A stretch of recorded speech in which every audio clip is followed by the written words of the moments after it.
On est pas mal. Hein. Bah alors, comment tu vas cette semaine? Ben oui, parce qu'il y a 2 semaines, c'est vrai qu'on n'a pas trop vu le véhicule, forcément, puisqu'on a parlé du protoxyde d'azote. Eh oui, donc je voulais vraiment qu'on en parle parce que c'est assez spécifique. C'est surtout un truc qu'on trouve principalement en Amérique. Hein. C'est un peu le pays du... Enfin, pas des pistolets, mais enfin si. Mais surtout du protoxyde d'azote. Alors il y en a un qui m'a mis en commentaire, ça m'a fait un peu rire. Ouais, c'est pas parce que dans une série comme la série Fast and Furious, ça marche que dans la vraie vie ça marche. Mais en fait, si tu veux, ça marchait avant la série. C'est pour ça qu'ils l'ont mis dans la série, tu vois. Là-bas, tous les drag street ou tous les drags, à partir du moment où ils tournent pas avec du nitro méthane, ouais, je crois que c'est ça. À partir du moment où le moteur il est pas au nitrométhane, bah, ils utilisent tous ça. Hein. Bah oui. Eh oui. Bah, de toute façon, on verra sur banc, écoute. Alors, cette semaine,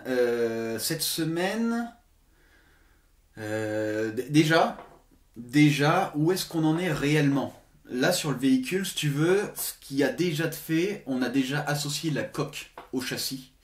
On a déjà commencé à faire les géométries avant. Tu vois, la géométrie complète avant, quasiment, avec modification des fusées avant. Les arrières, on a déjà fait le premier triangle sur mesure avant. Arrière, putain, le mec il se perd dans ses mots.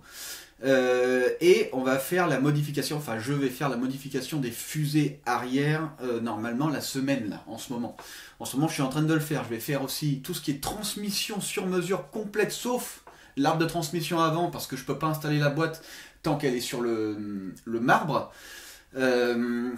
Parce qu'en fait la boîte sinon tu vois elle touche le marbre et puis en fait elle peut pas être à la bonne hauteur. Donc tout ce qui va être cardan sur mesure seront faits normalement cette semaine et la semaine prochaine. Géométrie cette semaine et la semaine prochaine. En gros, dans 2 semaines, elle est sur ses roues. Voilà. Alors, qu'est-ce qu'on verra dans 2 semaines? Parce que forcément, je peux pas te dire ce que je vais faire là, on va le voir. Enfin, ce que je te dis là, on va pas le voir la semaine prochaine. La semaine prochaine, on va déposer le moteur, on va faire la transmission. Tu sais quoi, on n'a même pas commencé cette vidéo que je te parle déjà de ce qu'on va faire dans 2 semaines. Moi, je pense qu'on devrait en parler un peu plus tard, comme dans 2 semaines par exemple.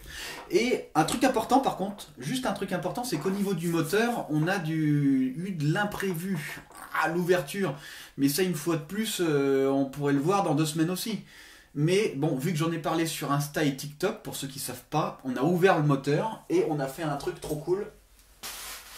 Ah. J'en ai profité pour faire, tu vois, le diagramme d'arbre à cam. Donc en fonction d'une certaine distance, est-ce que tu vois bien? Tu vois même pas? D'accord. En gros, en fonction d'un certain degré, on a une distance de levée de soupape. Et on sait à quel moment c'est. Et bah tu vois, grâce à ça, je sais que nos arbres à cam, c'est de la putain de merde. C'est de la saloperie, c'est un truc de taré. J'ai jamais vu des arbres à cam. Tu vois, même le papier, il est sur le fion. J'ai jamais vu des arbres à cam aussi moisis. En fait, c'est un moteur qui est fait pour papy. Tu vois, c'est un moteur V8, une cylindrée 4 litres, c'est pas non plus excessif, mais bon, pour un V8, on va dire japonais, c'est plutôt bien. Et derrière, et ben en fait, c'est pour le confort, c'est pas pour l'accélération. Donc on a un moteur pas très puissant, on a plus de couple. Et on a un moteur qui consomme aussi, je pense, un peu pas mal, quoi. Donc écoute ça, on verra ça plus tard. Alors déjà, ce qu'on va faire, on va regarder parce qu'on a reçu une pièce assez intéressante que je voulais absolument qu'on voit ensemble. C'est le volant moteur avec l'embrayage bidisque. Eh oui. Déjà, tu fous ton doigt dedans, hop, tu sectionnes. Waouh. Bordel. Bordel. Pourquoi ils l'ont vissé alors qu'il faut que je visse le volant moteur sur le véhicule, hein?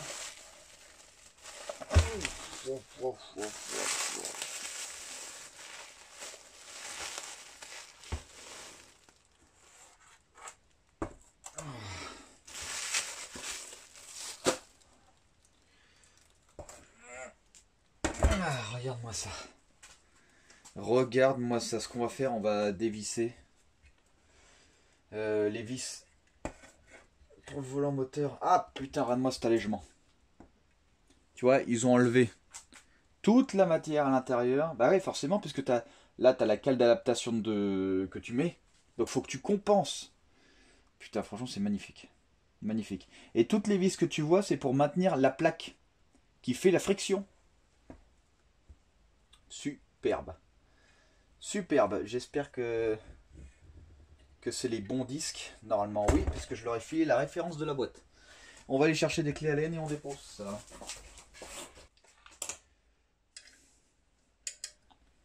Super. Bon, ça c'est cool. En fait c'est à peine mis, histoire que ça tienne en place. Donc ça, c'est vraiment super chouette.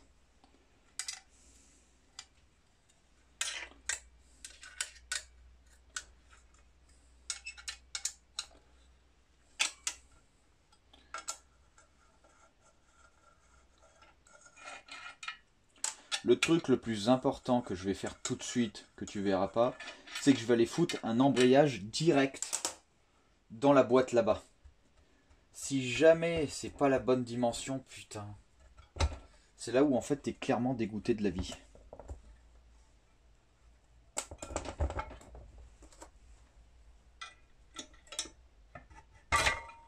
Waouh, ah oui d'accord, ça demande un peu. Tac. Ah, il y a des ressorts, tu vois, il y a des ressorts ici. Donc, on a un disque.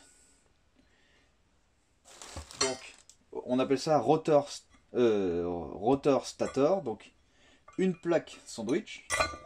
Plaque. Faire attention à ce qu'il y a des ressorts partout. Et hop. L'autre rotor. Donc, c'est un embrayage bidisque. J'espère que les vis... Putain, j'ai peur que les vis soient pas fournies avec. Mais c'est pas possible, ça. Je vais quand même aller regarder le disque si on est bon. Putain, j'ai peur, ça me paraît gros. Ah, bonne nouvelle, c'est les bons disques. Ça aurait été compliqué sinon, si on n'avait pas eu les bons disques. Bon, problème, je crois que j'ai pas les vis volant moteur. À moins que ce soit ça. C'est peut-être ça, les vis volant moteur.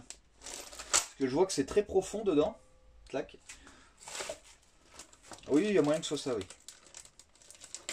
Pas compliqué, il faut compter. Hein. 2, 4, 6, 8. 2, 4, 6, 8. Voilà, c'est ça. Des très longues vis qui vont dedans, paf. 12.9. Si ça t'intéresse de mettre des vis renforcées, tu sais que des 12.9, c'est très bien. Parce que là, ça tient 1040 newtons. Bon, donc voilà, je pense qu'il n'y a pas trop de quoi s'inquiéter. Donc superbe, superbe pièce. Je vais réassembler tout. Je vais tout remettre.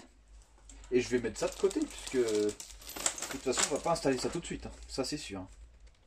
C'est même le truc qu'on installe en dernier presque. Une fois que le moteur il est préparé.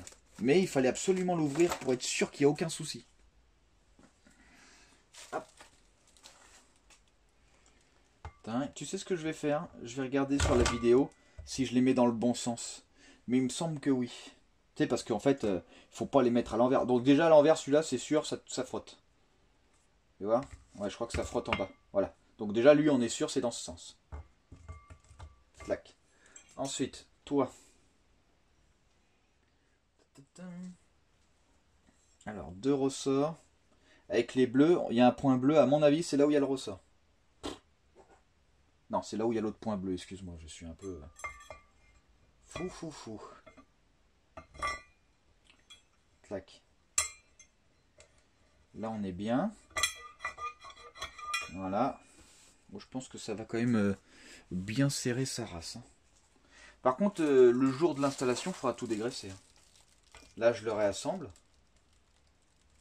Mais le jour de l'installation, il faudra tout bien regresser. Tu vois, là, il y a des bordures. Les ressorts, à mon avis, par logique, ils vont là. Et il y a un point bleu. Donc, est-ce qu'il y a un point bleu là-dessus? Oui. Franchement, c'est super cool. Voilà. C'est vraiment super cool.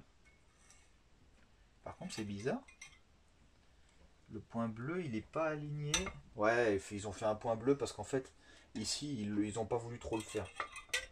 Hop. Et voilà. Donc au final, c'est très facile d'installation. Ça défonce. Donc maintenant qu'on est à peu près pas trop mal, on a reçu cette Putain, cette merveille, franchement, c'est vraiment une merveille ce truc qui était indispensable de toute façon. Alors, je sais pas si t'as remarqué, mais les disques, ils ne sont pas amortis. Donc, ça va faire des à-coups. En plus, normalement, la BMW est censée être assez légère. Quand je dis assez légère, c'est 400 kg de moins que celle d'origine, à peu de choses près. Alors qu'on est en 4 roues motrices V8, un truc de taré là-dessus. Ben, c'est la coque, tu vois, ce qu'on va voir aujourd'hui. C'est grâce à cette coque sur mesure qui, ben, faut quand même vouloir le faire, hein. Parce que c'est uniquement pour gagner de la masse que j'ai fait ça. C'est uniquement pour cette raison-là. Honnêtement, je regrette pas du tout une seule seconde. Écoute, on continue l'aventure. Bon, déjà, la dernière fois, qu'est-ce qu'on avait fait? La dernière fois, on avait démoulé. On avait commencé à re-remplir les moules, forcément, avant de les réassembler. Parce que c'était plus simple. Eh oui. Et maintenant, ce qu'il va falloir faire, c'est, avant de réassembler l'ensemble, il va falloir mettre du démoulant. Pas du démoulant. Et pour que derrière on puisse pas avoir de problème au démoulage, forcément. Ensuite on viendra mettre du gel colle un peu plus tard, une fois qu'il sera réassemblé. Et oui, forcément. Le démoulant on le met avant, parce que comme ça, si jamais tu as de la matière qui vient couler entre les moules, eh ben ils viennent pas souder les moules entre eux, si tu veux. C'est pas de la soudure, si tu veux, c'est du collage, mais ça vient pas se coller entre eux. Donc forcément il vaut mieux rajouter du démoulant partout, même aux endroits où on vient, tu vois, refermer le moule. Ensuite, une fois qu'on a ça, on va pouvoir mettre du gel coat, forcément, là où on l'a pas mis, parce qu'on ne met pas du gel coat sans avoir assemblé les moules, obligatoirement. Donc, tout là où il y a les liaisons, il faut rajouter du gel coat. Le gel coat, il va nous permettre de pouvoir poncer la carrosserie une fois terminée, de pouvoir la peindre, de pouvoir la prêter. Parce que si je mettais directement de la fibre, poncer directement de la fibre, ça peut faire des effilochements, tu vois. Ça peut faire un peu... comment dire? Comment on peut dire ça? Moumoute, tu vois? T'as plein de petits fils tout fins qui débordent et tu peins ça, tu peux pas quoi, c'est de la saloperie. Donc tu peux vite l'avoir dans le fion sévère, sinon faut repasser de la résine par-dessus, de la résine liquide. Donc le mieux c'est quand même de mettre du gel coat. Alors on verra plus tard pour le projet d'après que j'ai prévu un truc de taré pour ce projet. Tout dépendra de si vous suivez ou pas. Si vous suivez... Je vais vous lancer une liste de ce qu'on va faire sur le futur projet. Je l'ai agrandi en plus là, le week-end dernier. Parce que je me suis dit, on ne peut pas se permettre de faire aussi peu que j'avais prévu, qui est déjà énorme. Hein. Vous commencez à me connaître. On fait des projets très monstrueux avec de la recherche technique qui est assez, entre parenthèses, innovant pour moi, qui me permet d'évoluer. Derrière ce que j'ai prévu, c'est monstrueux. J'en parlerai bien plus tard, mais... un moteur noble déjà, une voiture très très fine, très très élancée, tout travaillé, tout sur mesure, matière pareil, carrosserie noble, peut-être une technologie twin châssis, aluminium, carbone, enfin j'ai prévu la mort. Mais en fait ce qui se passe c'est marrant parce que c'est pas du tout le sujet de la vidéo, tu vois. Donc ce qu'on va faire, on va reprendre un peu la vidéo là où on en est.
Eh ben écoute, maintenant qu'on a, entre parenthèses, tout réassemblé, c'était très rigolo à faire. Hein.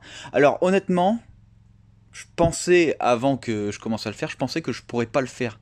Parce que c'est très lourd. C'est très lourd, mais finalement, tu vois, ça a bien été fait. Heureusement que le moule principal, j'avais prévu de le renforcer pour qu'il puisse accueillir tout le poids de tous les moules. Il faut pas oublier que, bon, j'ai 100 kg de résine. À mon avis, rien que le moule, on doit être à 80 kg parce qu'il y a aussi de la fibre. Il y a aussi de la fibre. Ouais, 60 kg, je dirais. Donc, on va dire 15 kg par élément. Sans compter le fait qu'ils sont remplis. Mais oui. Et regarde ça. Non, franchement, c'est vraiment cool. Tu vois, il y a quelques petits défauts qu'il va falloir juste refaire un peu. Quand je passe ma main, eh ben, on est dans l'alignement. Tout ça grâce aux 100 vis ou je sais pas combien de vis. Hein. Tu vois, toutes les vis, tac, tac, tac, tac, tac, tac, tac, tac, tac, tac, tac. Il y en a tout le long, il y en a tout partout. Oui, c'est obligatoire. Comme ça, au moins, quand tu le réassembles, il n'y a pas de souci. Alors, il faut faire attention à une chose, c'est que il y a énormément de masse ici par rapport au centre de gravité qui est là. Donc là, tu crées des torsions, tu vois. Il faut absolument maintenir pour éviter qu'ici, ça s'écarte. Tu vois? Parce que quand le poids, il n'est pas maintenu, en fait, ça s'écarte ici. Quand j'ai dû le mettre en place, eh ben évidemment, je pouvais pas mettre de trucs au début. Donc, il a fallu que je le mette vis par vis. Et en fait, je me rends compte qu'avec le poids, ça s'écarte un peu. Donc, écoute, il faut maintenir plus un maintien ici. Parce que ici, on est libre, on est vide. Hein. Regarde. Hop, tu vois, bon, ben zop, quoi. Et ben, et l'arrière, pareil. J'ai préféré mettre un maintien arrière. L'arrière, on a assez de rigidité pour que ça tienne. Mais bon, vu qu'on avait écarté, tu vois, on avait... D'ailleurs, là, il faut le réparer tout de suite. Tout de suite, absolument. Déjà, il faut vérifier l'alignement, si on est bon. Ouais, tu vois, moi, je pense que c'est super cool. Maintenant que c'est fait, bah, c'est simple, hein, je vais le stratifier. Tout simplement, je vais le stratifier. Une fois que ce sera stratifié, on va réenlever les éléments, les petits trucs là, et je restratifierai encore une fois derrière. Quoique, oh écoute, je suis dans la fatigation. Non, ça va, ça va. Donc on n'est pas trop mal. Quelques micro-défauts à retravailler. Ici ça va. Tu vois, ici on a bien l'aile. Par contre, il faudra recréer le bout. Ici, tu vois qu'à casser, clac. Parce qu'en fait, j'avais une bulle. Donc là, hop, quelques éléments à reboucher. Tu vois, là, on a un truc à reboucher. 2-3 trucs, rien de bien méchant. Par contre, surtout de l'autre côté, là, on a eu des soucis. Parce que je suis allé un peu vite. Là, on a carrément un creux. Tu vois, un vide sur le bout de l'aile. Donc là, il va falloir le combler avec une espèce de pâte spéciale. Puis ce sera très bien. Et puis voilà, hein, ce sera cool. Écoute, prochaine étape... Oui, aussi là, l'anti-rapprochement, ultra important. Ultra important, parce qu'avec leur propre poids, ça vient s'écarter ou ça vient s'écraser. Visuellement, on le voit pas, parce que c'est assez rigide. Sauf que quand tu commences à mettre ça, tu te rends compte qu'il manque 1 cm. Donc, je te conseille d'en faire un. Écoute, tu fais comme tu veux. Enfin, si tu fais un moule, là je te dis ça comme si tu allais faire un moule demain, mais si ça se trouve, tu feras jamais de moule de toute ta vie. Mais voilà, quoi, il faut faire attention. Donc, qu'est-ce qu'il reste à faire? Le remplir. Avant, faut mettre du gel coat. Mais avant ça, il faut s'occuper aussi de cette saloperie là. Oh. Bah oui, je peux pas mettre... Mince, je suis con, mais je peux pas mettre de gel coat tant que je suis pas occupé de ça. Donc, je vais perdre à peu près 1 année. Bon, donc demain, la coque, elle est sortie. Non, elle est pas sortie demain. Enfin... Pour toi, elle est déjà sortie, c'est sûr. Mais là, et à mon avis, elle sort dans 2 jours par rapport à moi, pour moi. Ouais, je dirais ça à peu près. Parce que avec les temps de séchage, en gros, si tu veux, je mets mon gel coat. Mon gel coat, si tu veux, c'est l'espèce de truc blanc. Donc je mets mon gel coat partout. Évidemment, j'ai déjà mis du démoulant, je suis pas fou. D'ailleurs, il faudra essuyer un peu. Une fois que j'ai mis mon gel coat, il faut que j'attende 6 heures pour en mettre une deuxième couche. Une fois que j'ai mis une deuxième couche, il faut que j'attende 6 heures pour mettre la fibre. Une fois que j'ai mis la fibre, il faut que je réattende 6 heures pour sortir mon moule. Pour être sûr qu'il n'y a aucun souci. Tu vois, donc tout ça, ça demande du temps. Et en plus, pour mettre toute la fibre, je pense qu'à mon avis, j'en ai pour plus de 20 heures. Parce que tu vois, il faut que je remette tout à l'intérieur. Et surtout, ce qu'il faut faire, c'est boucher tous les trous. Mais je regrette pas, c'est vraiment bien. C'est vraiment bien, c'est peut-être même mieux à quoi je m'attendais.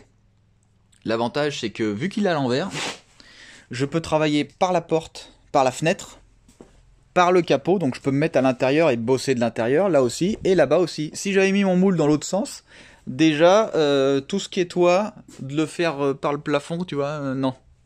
Ça aurait été une très bad idea. Donc on est vraiment bien. Écoute, je lance ces hostilités de continuation. Et puis voilà, je ne veux rien te dire de plus parce que je pense que t'en as assez entendu.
Bon écoute, comment ça se présente? Du coup, bah qu'est-ce que quoi où, avec qui comment?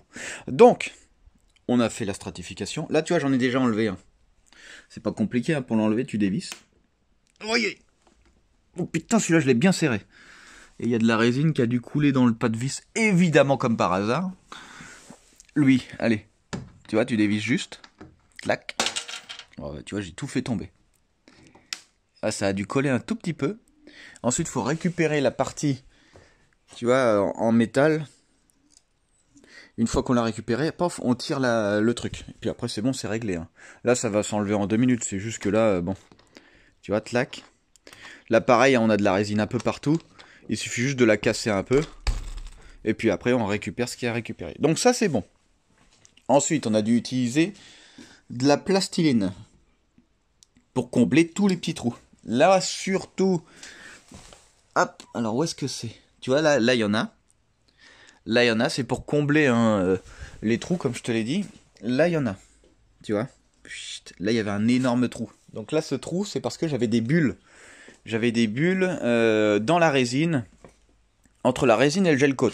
Ce qui se passe, c'est qu'en fait, ça peut sortir très parfait, mais en fait, dans ta pièce, tu as une bulle dessous.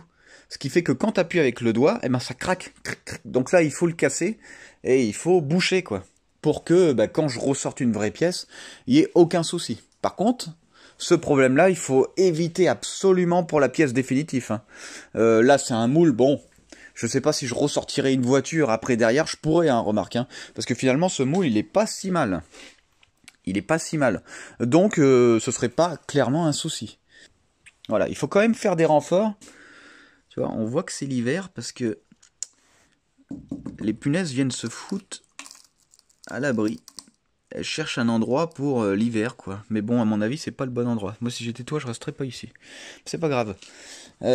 Donc, c'est la fin, quoi. Alors, une chose importante qu'il faut bien comprendre. J'ai une BMW. J'ai une BMW entière moule.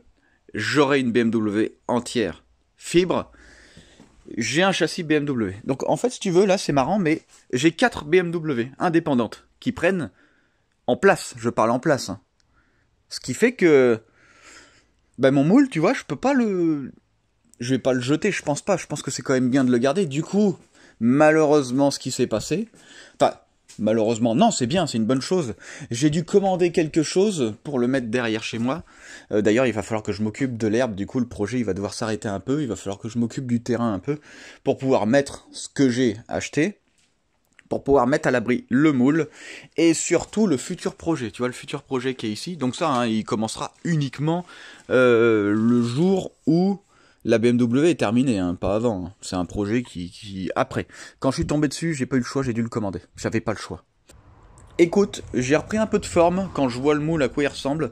J'ai vraiment repris un peu de forme parce que je commençais à être un peu out. Je me dis putain, merde, je vais pas avoir ce qu'il faut pour le moteur, je vais pas avoir ci, je vais pas avoir ça. Au final, la coque m'a coûté bien plus que ce que je pensais. Donc voilà. Mais c'est comme ça. Et non, je regrette pas du tout. Je regrette pas du tout que ça se passe comme ça se passe. Écoute, bah c'est vraiment bien. Oh, c'est vraiment bien. Bon, évidemment, ce moule, faut le remplir. Je te fais pas de... Parce qu'il y en a, alors, avant que le moule soit sorti, démoulé, il y en a qui pensaient que le moule, c'était la carrosserie. Donc au final, que j'enlevais tout ce qu'il y avait, que je réassemblais, mais qu'en fait, je gardais la matière. Et non, en fait, non. Le moule, si tu veux, il permet de mettre une pièce à l'intérieur et ensuite de redémouler. Et là, tu vas me dire, ça gâche énormément de matière. Bah écoute, ça fait partie du jeu. Je le savais, on est plus précis. Déjà, on respecte les dimensions officielles de ce qui a été fait physiquement, parce que si tu rajoutes de la matière dessus, on vient rajouter. Ensuite, il faut reponcer par-dessus, il faut remettre du mastic par-dessus, il faut scie par-dessus. Enfin, il y a encore des années de travail. Et du coup, je voulais vraiment pas faire comme ça.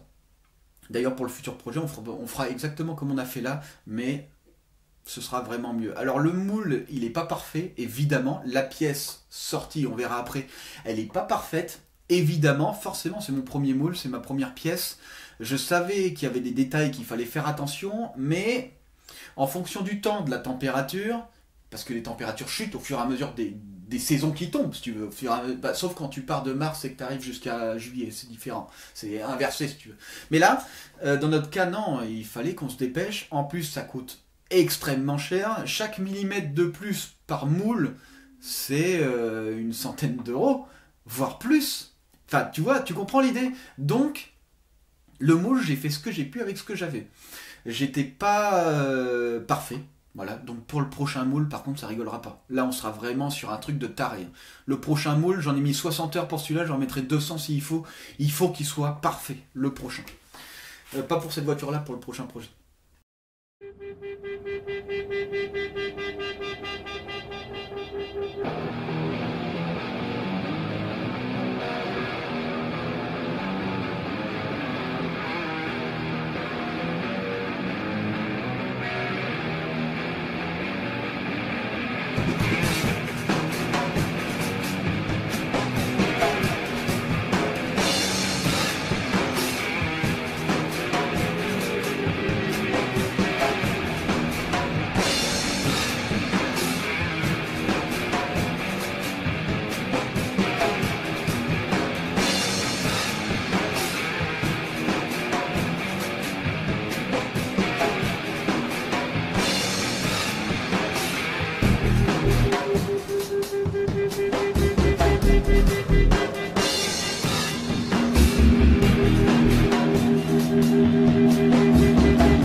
bah maintenant qu'on a passé le gel coat, il va falloir y résiner le...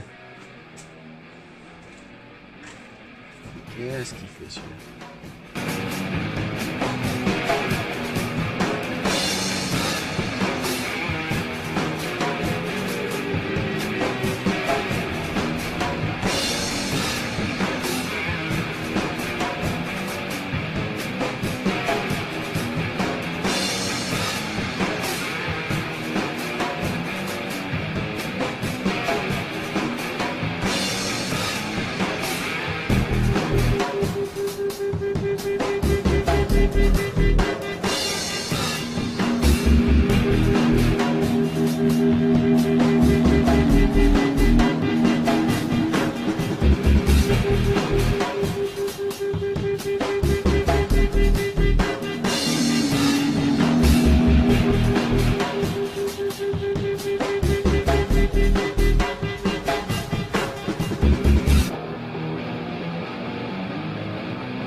Bon écoute, tu vois là on a déjà fait les deux portières.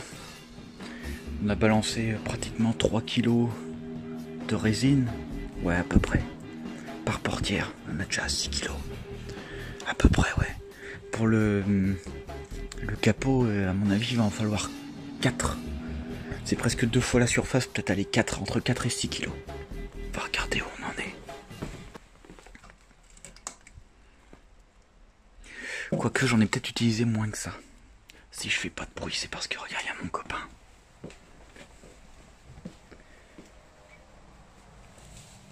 Et bah alors mon copain, ça va? Hein? Depuis que j'ai commencé la fibre, il est là. Et il est un peu comme vous, tu vois. Il me soutient jusqu'à décédation.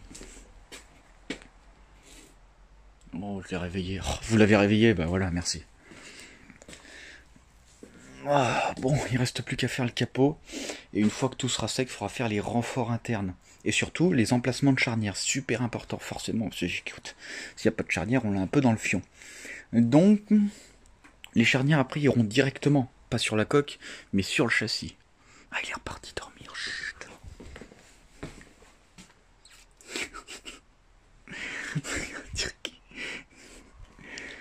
Je sais pas comment il fait.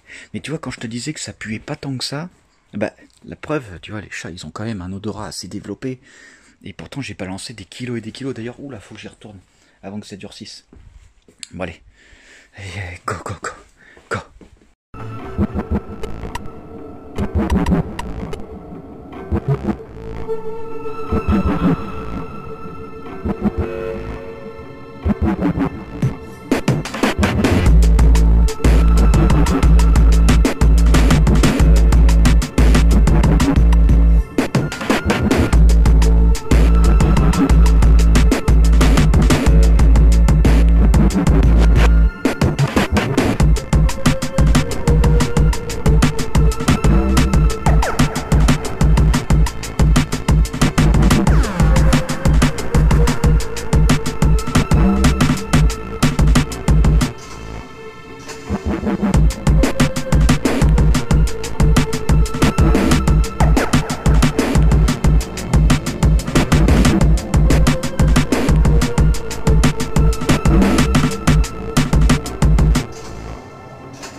Bah écoute, après des heures d'enfer insupportable de fibratisation, qu'est-ce que tu veux?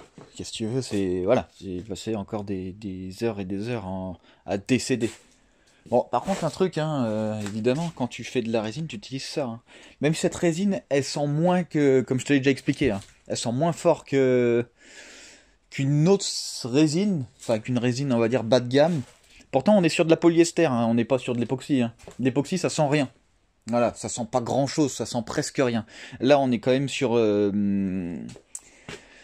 mince, de la résine polyester, voilà.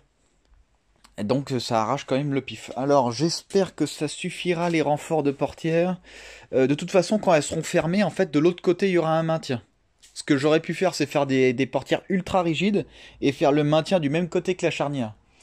Ça peut se faire. Écoute, c'est pas très recommandé parce qu'avec le vent et la dépression ça va faire flotter la portière. Donc c'est pas excessivement super cool. Alors, qu'est-ce qui se passe ? Tu vois ici, là, on voit, j'ai fait des renforts plus... Il y a le soleil en contre... Écoute, ce soleil se fout de nous, quoi. Il pleuvait toute la semaine, et puis là, ça y est. Voilà. Tu vois ici, là, on voit que ça a été rajouté en matière. Ici, ici, ici, là, là. Et là, on a une barre. Alors, pourquoi donc? Eh bien, parce qu'en fait, la voiture, elle va être coupée là. Psst, psst, psst, parce qu'on va lever par l'arrière. Un peu comme les hypercars à l'ancienne, enfin, les supercars à l'ancienne. L'avant, donc on a fini les renforts ici, là, ici j'ai fait des maintiens, là c'est creux, et pourquoi c'est creux? Parce qu'il va y avoir les charnières de portière qui vont passer par là, tu comprends l'idée? faut être malinois un peu dans la vie. Renfort à l'intérieur ici, sauf qu'en fait c'est pas encore terminé parce qu'une fois qu'on aura notre châssis, on mettra des barres à l'intérieur qui seront résinées directement sur l'arceau. Comme ça, sera bien plus rigide. Je pense que c'est bien. Là, on n'est pas trop mal. On est sur du fin hein, quand même. Hein. On est quand même sur du fin, mais bah c'est tout quoi. Mais on est bon. Là, c'est quoi là? C'est quel moment? Bah là, c'est le moment de tout démouler. Alors ça, bordel de zob. Ça, je l'attends. Hein. Bon, il me reste plus beaucoup de fibres. Tu vois, il reste... Ah, quoique. Heureusement, ça m'a été utile quand même. Sinon, je pense que là, on était presque à zéro. Presque à zéro. Donc, ce qu'il faudrait que je fasse, ce serait un petit peu rangé, tu vois. Ce serait quand même bien. Parce que je trouve que c'est un peu trop le boxon. Donc, je vais ranger tout ça. Et ensuite, je pense que ce sera le moment du dévissage. Eh oui, pour enfin révéler la vérité sur si c'est de la zob ou pas. Et ça, c'est important. C'est truqué! C'est de la merde! Est-ce que ça va se décoller? Je pense, hein. Je pense que ça va se décoller bien. Ouais, tu vois. Non, pas toi, là. Ouais, écoute. Ce qu'il faut faire, c'est le faire pour savoir. Il n'y a pas besoin d'être machin. Alors, ce qui va arriver à certains endroits, c'est surtout là, ici, que ça va se voir. Tu vois, en fait, je suis allé plus loin que le gel coat. Parce que comme ça... Quand je vais découper, parce qu'il va falloir découper à la disqueuse, hein, faut pas déconner, et ben en fait, je m'arrêterai au niveau du gel coat. Alors j'ai eu un souci ici, tu vois, tout s'est relevé. Donc là, je vais avoir une bulle, donc il va falloir disquer et peut-être re-remplir après. Ou le faire après à la choucroute, la finition. Pour bien remplir, pour bien que ce soit lisse, ce sera quand même plus propre. Pareil là, hein, en fait, le poids, j'aurais dû mettre des étaux, tu sais, des trucs pour écraser. Mais écoute... Je l'ai pas fait. J'avais pas le matos. T'avais pas le matos. Ça sent bon pour la suite. Je pense qu'on est bon. Bah, de toute façon, là, c'est soit le projet, ça sort là, soit le projet, il est détruit. Il n'y a pas 500 000 solutions. Après, qu'est-ce qu'on verra une fois qu'elle sera sortie? Toute cette partie-là sera intégralement, directement reliée au châssis. Toute cette partie-là, toute l'autre partie arrière sera complètement indépendante. Mais elle aura des maintiens latéraux. Donc au final, ça va être de ce côté qu'il va y avoir l'échappement latéral. Normalement, ça devrait pas être un souci, on a énormément de place. Enfin, on va voir par rapport au châssis, ça va peut-être être ça le souci. Donc on va voir si on peut les faire ou pas, j'espère. Alors soit je mets le châssis plus haut, l'échappement passe par-dessus, soit je mets le châssis plus bas, et l'échappement passe par-dessous. Mais le problème, c'est qu'on est en double 76. Donc 7,6 cm, ça peut faire la différence avec le toit. Je sais pas, tu vois ça là, le dessus, il faut pas que ça vienne toucher le dessus là. Donc écoute, on est d'accord. Chut, écoute. Est-ce que ça va bien se démouler?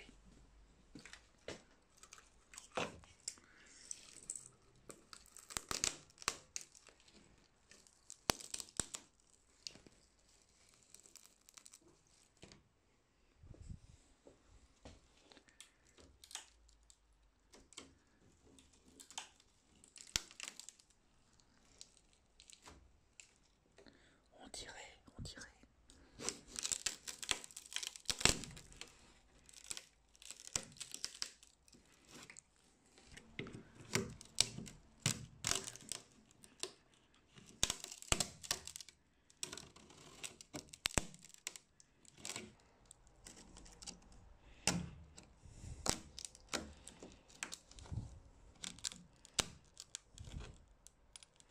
Bien facilement, c'est quoi ce bordel là? Y a aucun challenge? C'est quoi ça? Tout vient trop facilement.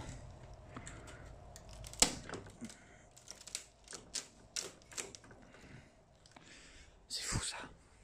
J'aurais peut-être enlevé l'anti-rapprochement.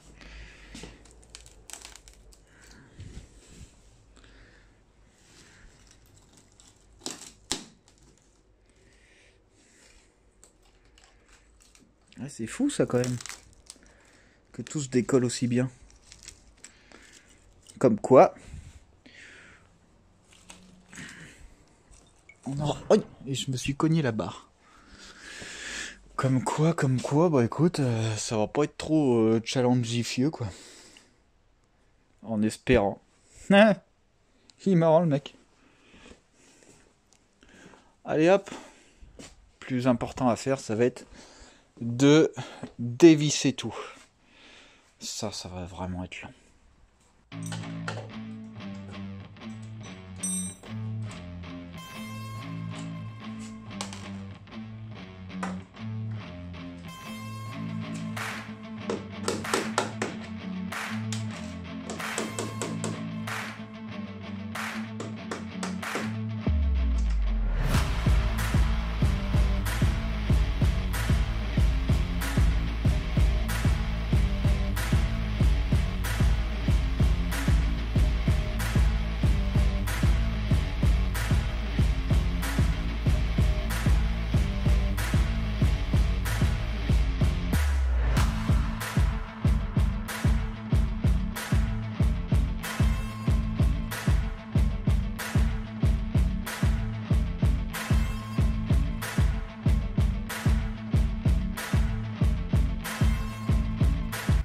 Le démoulage, en fait, ça se passe plutôt pas trop mal. Je suis assez content.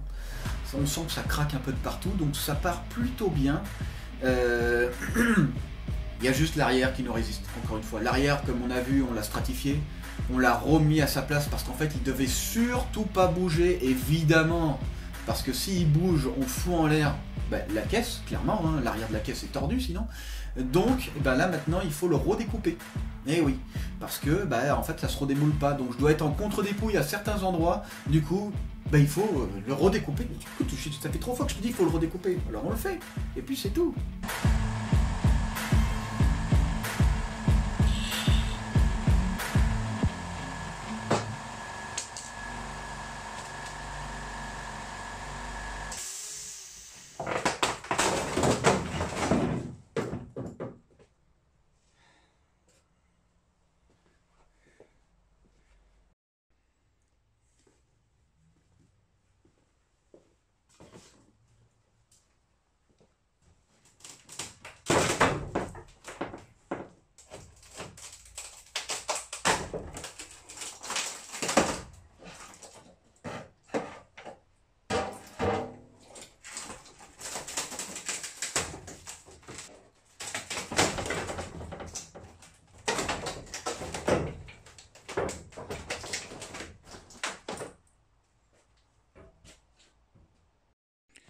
Alors, la voiture est sortie du moule, donc c'est plutôt bien.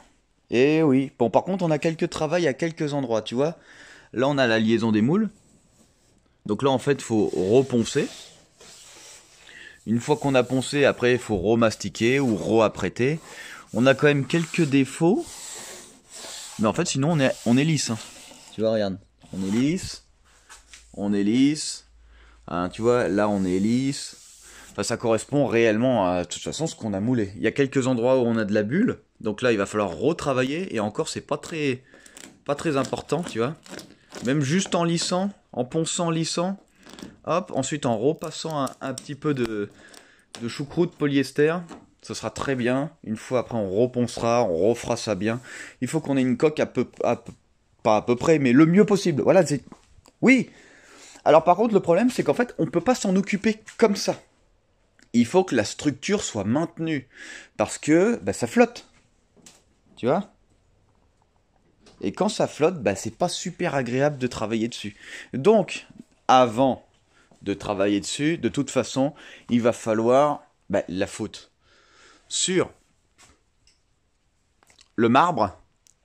Et surtout, il va falloir mettre le châssis. Alors, du coup, qu'est-ce qui se passe ? Tu vois, regarde, là, on a 20 cm. Ah ouais, non, je me trompe. On a 80 cm à peu près. 85 cm. Sauf qu'en fait, le châssis, lui, en large, bon, il fait 1m40, 60. Mais on va pas le mettre comme ça, on va le mettre comme ça. Pour le faire passer comme ça. Chut. Donc là, on a 1m15 de haut. Ça veut dire que je vais faire une ouverture de 1m20. Je vais regarder, mais je crois qu'on est à peu près à 20 cm par côté. Donc c'est rien du tout, tu vois, regarde. Je pense que je vais passer à 30 cm par côté. Ici, je vais créer un angle pour garder le plus de structure possible. Et après, je partirai droit. Donc 30 cm me semble extrêmement une bonne idée. Voilà, il y aura juste les prises à décaler. Là aussi. Ici, 30 cm. Ouais, il va falloir que je dégage ce super mur trop bien, qui est de qualité extrême. Et là, il va falloir que j'enlève mon drapeau de la mort qui défonce sa race. Et aussi, système électrique. Bon. Mais à part ça, je pense que ça va être très facile. Je pense que j'en ai pour quoi moins d'1 heure. Donc là, bah écoute, moi je pense qu'il faut le faire maintenant. Parce que, en fait, j'ai envoyé ma bouteille de gaz se faire remplir. Donc là, je perds 1 semaine. Super, merci. Bon, j'ai de l'argon pur, mais souder l'acier à l'argon pur, je sais pas si c'est très bien. Normalement, c'est argon plus CO2. À moins que ce soit possible. Je vais me renseigner et peut-être qu'il sera fini du coup, le châssis. Mais ça me fait chier parce que l'argon, j'en ai extrêmement besoin. Et l'argon, c'est beaucoup plus cher que l'argon plus CO2. Donc ça me saoule. Ça me saoule. Alors, on va faire de la place. On va tracer sur le mur. Et après, ben, on découpe. Moi, je pense que ça me paraît bien. Il y aura beaucoup de poussière. Mais on est habitué avec la fibre, avec les kits carrosserie sur mesure. C'est bon. Donc, on est rodé niveau poussière. Mais oui. Eh ben écoute, c'était quand même une sacrée aventure hein, de faire ça. Surtout que j'en ai pas vu beaucoup le faire. J'en ai pas vu beaucoup. Peut-être des sociétés spécialisées, oui, mais là sur YouTube, on n'en voit pas vraiment. Peut-être en Amérique, il doit y en avoir. Ou des préparateurs bien spécifiques, oui, ça doit exister. Mais c'est vrai que ça se voit pas. Ça se voit pas, et en fait, c'est accessible à tous. Regardez, je l'ai fait chez moi tout seul. C'est accessible. Par contre, forcément, il faut balancer un petit budget là-dedans. Eh oui.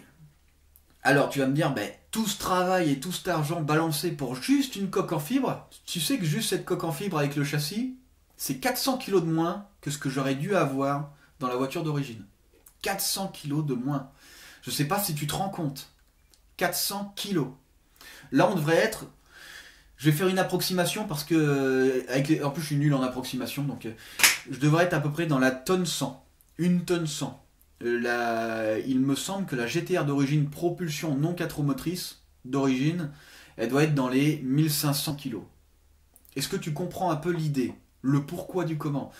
Tout ça n'est pas fait au hasard. Tout est choisi, tout est calculé, tout est machin. Alors oui, on rajoute un peu de poids avec le biturbo parce qu'on a un énorme et un moyen turbo.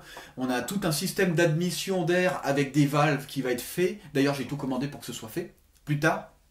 D'ailleurs, peut-être que... Bon, peut-être pas dans 2 semaines parce qu'on doit faire tout ce qui est géométrie, comme je t'ai dit en début de vidéo. Tout ce qui est géométrie, tout ce qui est transmission. Mais par contre, je pense que les 2 semaines suivantes... En gros, si tu veux, pour le premier de l'an, j'aimerais que le biturbo soit fait, que le châssis arrière soit fini et maintenu et ouvrable.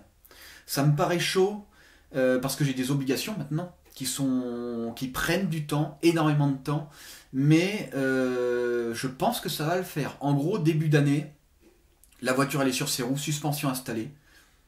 Elle est... J'espère que le capot sera maintenu, j'espère que le biturbo échappement complet sur mesure sera fait avec échappement latéral, évidemment. Et franchement, ça va défoncer. Plus ça va, tu sais, au début, quand tu fais un projet, tu te demandes quand même, tu sais où tu vas. Enfin, je parle pour les gens qui ont confiance en eux, si tu veux. Les gens qui se disent, quand je vais faire un truc, ça va marcher. Je fais partie des gens comme ça. Je fais partie des gens optimistes. On va dire ça comme ça. Si tu pars du principe que tu n'y arriveras pas, tu ne pourras pas le faire ton projet. Donc à partir du moment où tu es optimiste, tu regardes quand même ce que tu as en temps présent et tu te dis que quand même il va falloir que ça évolue fortement. Donc tu as quand même des doutes. Mais plus ça avance, plus je me dis que cette caisse, elle va défoncer. Elle va défoncer. Je suis toujours un peu... je dénigre souvent mon travail. Et en fait, quand je le vois, ce travail... d'un regard extérieur, parce que forcément quand tu travailles tu vois pas, d'un regard extérieur, cette caisse est monstrueuse, ça va être un truc de taré. Là je suis allé vraiment très très loin, et c'est pour ça que le prochain projet, mec, ça va être... Oh là là, je t'en parlerai, je pense, quand la voiture sera peinte, quand elle sera à 1 mois de la fin. Quand elle sera à 1 mois de la fin, je te parlerai du futur projet. Et tu me diras ce que t'en penses. Écoute, je pense qu'on a fait le tour. On se revoit dans 2 semaines. Dans 2 semaines, c'est partie moteur. Donc là, ça va être... Je te l'ai expliqué en début de vidéo, je crois. On va déposer le châssis. On va déposer le moteur du châssis. Mais avant ça, on va faire la transmission centrale l'arbre de transmission centrale. On va ressouder le châssis, on va péter le mur, parce que forcément avec le mur, le châssis passe pas, on va péter le mur, on va mettre le châssis en place avec la coque par-dessus, et sûrement qu'on verra d'autres choses. On verra la dépose interne complète du moteur, et peut-être qu'on verra ce fameux schéma... Oh, il est tombé. J'ai pas envie de me baisser, ça c'est trop fatigant. Et du coup, on verra comment faire le diagramme d'arbre à cam. Et comme ça, je vais t'expliquer comment le faire. D'ailleurs, on pourrait... Si je veux, je peux créer un nouveau diagramme, le fournir à une société et recréer sur mesure complet l'arbre à cam. En fait, tu rajoutes de la matière sur ton arbre à cam, t'en enlèves à d'autres endroits, qui fait que tu retravailles le profil. Gros avantage, c'est que t'as pas besoin d'acheter des arbres à cam. Alors, faudrait pas que ça coûte plus cher que des arbres à cam neufs. Ce serait quand même dommage, évidemment. Mais écoute, on verra ça la prochaine fois. En tout cas, j'espère que ça t'a plu. Et écoute, on se dit à dans 2 semaines. J'espère qu'elle sera sur ses roues dans 2 semaines. Mais je pense que oui. Je pense que oui.